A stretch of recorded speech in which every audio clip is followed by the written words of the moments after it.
Ky është një problem që të cilin Partia Demokratike tashmë e ka që prej ardhjes së Berishës së kryet PD-s. Ajo ditë që Berisha është rizgjedhur kryetar, nuk ka ardhur asnjë ambasador që të bëjë takime zyrtare në Selin Blu. Problematika shndron përtej kësaj, për mos faktorit ndërkombëtar.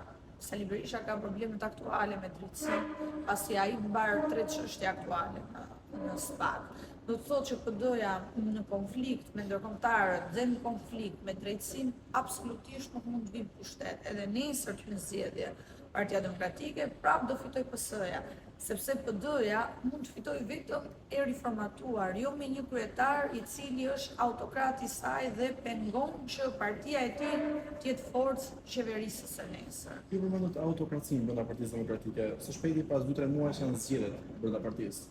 Si paraqitet situata? Domethënë Saliani është një nga kandidatët e mundshëm që përflitet për shkak të daljeve dhe takimeve që ka bërë me demokratët. Pritet që të ketë një kandidat të mundshëm nga Saliani dhe nëse po, sa shanse ka që ai të ketë një situash të përqafohet nga demokratët e brendshëm. Në opinionin tim nuk mendoj që zoti Saliani do lejohet të garojë, pasi siç ju e dini tashmë dhe të gjithë e dimë, Partia Demokratike i ka shpikur termin i vetë përjashtuar dhe pa diskutim sipas tyre ai ka kaluar vijën e kushte në lidhje me krimin organizuar dhe nuk mendoj që atë do ta lejojnë të garojë.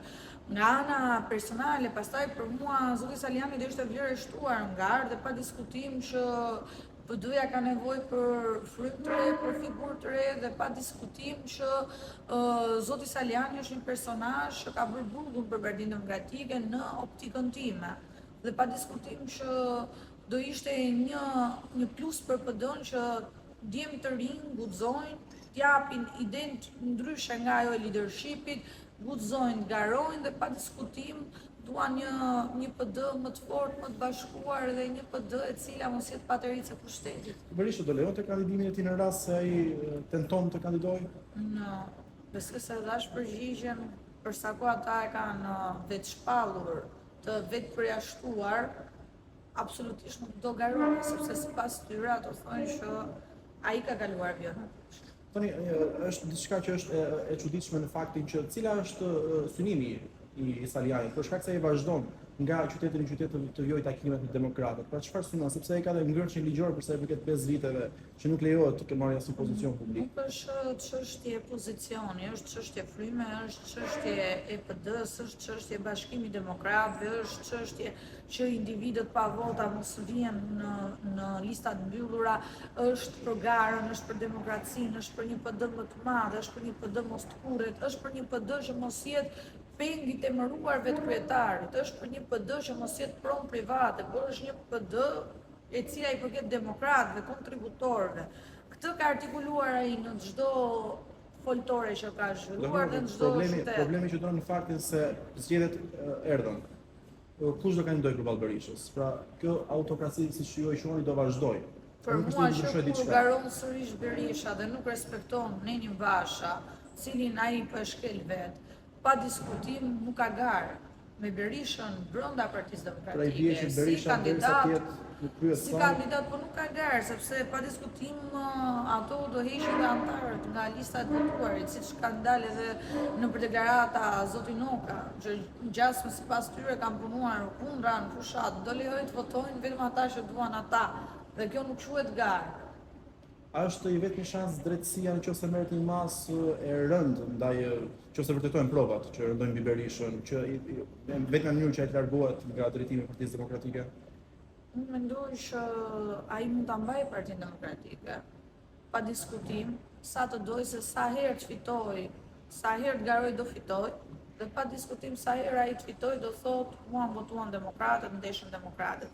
Problemi nuk është që Berisha të fitoj brenda demokratëve. Sot, për demokratët të rëndësi ka Berisha fiton dot përballë Ramës? Kjo është çështja. Nuk është çështja që demokratët duhet presin drejtësinë apo duhet presin SBA-n që të godasë Berishën. Berishës, Partia Demokratike, demokratët dhanë 2 herë mundësi.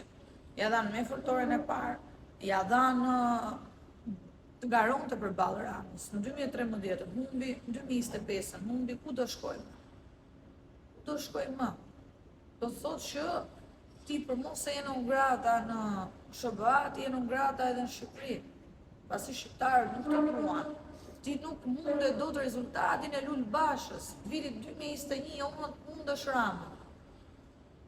Nuk mund ta mundësh ti me Ramën. Bazuar mbi këto që u thoni, si është një 2-3 vitet e ardhshme në Partinë Demokratike. Pra se zgjedhjet sërish në 2027 janë zgjedhjet lokale. Pas 2 vitesh Nëse Partia Demokratike nuk riformatohet, nëse Partia Demokratike nuk ndron leadership, nëse demokratët nuk ngrihen gjithë së bashku për t'i dhënë një alternativë të re, për vënë një leadership të ri, për mos e bllokuar PD-n me ndërkombëtarët, për mos e penguar PD-n lidhje me suportin ndaj institucioneve të drejtësisë, vetëm atëherë Partia Demokratike do jetë fituese.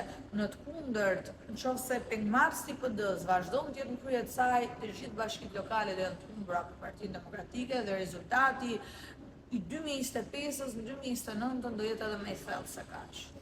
Përse për këtyre partive të reja, të cilat me sa shohim vazhdojnë me protestat për të përqarë, pra nuk është se ka një aleancë mes Lapajt, Shehajt apo Arlin Qorit. Shihni se në zgjedhjet e ardhshme mund të ketë një rritje të secilës prej tyre? Tani ato janë parti të reja, janë parti të cilat faktikisht kanë kauzat e tyre. Agroni për drejtësinë, Arlini nga ana tjetër, me njerëzit e varfër, Lapaj nga ana tjetër që bën protesta në lidhje edhe ky fundit me korrupsionin e Ballukut, me keqeverisjen e vendit. Nuk kam asgjë kundra të res.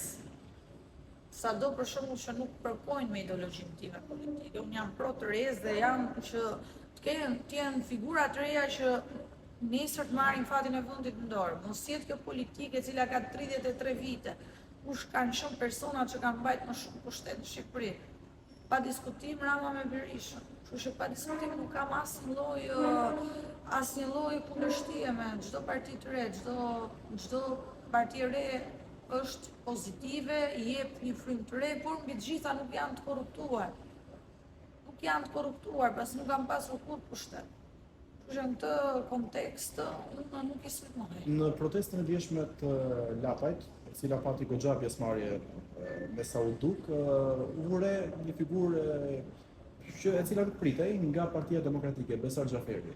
Mendoni se është një mesazh nga Berisha për ta bërë pis, si më thon, protestën e Lapajt pra me mbështetjen e Berishës? Si e shikoni pjesëmarrja? Po pjesëmarrja është pozitive ndaj kauzës. Ndaj kauzës që është korrupsioni masiv pa diskutim. Nga ana Berishës, Berisha pa diskutim e ka vërtetuar që një ditë bën të Sorosit, ditën tjetër të shpall kundërshtar imagjinar, pastaj të bën dhe aleat. Dhe në këto vite më kujtohet faktikisht një shprehje Metës, që tha edhe asnjëherë dorëshën sa prej shkëlqenit. Edhe kur erdhi puna, sot i ke prapë bashkë, i ke në koalicion, nuk më hap bit. Këto janë hilet e vjetra të Berishës për të ruajtur pushtet. Kështu që nuk dua ta komentoj në kontekstin e Adriatikut. Adriatiku mund të jetë i fundit nga shumë bashkëpunëtorë të Berishës, që njëri ka bërë të Sorosit, njëri ka bërë të paguar, njëri ka bërë të shitur. Në këtë kontekst, Berisha kur i duhet, i shtrin dorën dhe i thotë, hajdeni sipas kushteve të mia. Tu dua të rikujtoj edhe rastin e zgjedhjes për kandidatin të bashkisë që u anulluan për Florbinën. Ai në kontekst ta bëhemi bashkë zgjedhjen me emrin, vetëm kur dolin deklaratë dhe tha ky është emri im. Ndaç merrni, ndaç lërni. Kështu që në këtë kontekst ai thjesht do të bëj këtë bashkimin e madh dhe ti fusit e zullumi vet.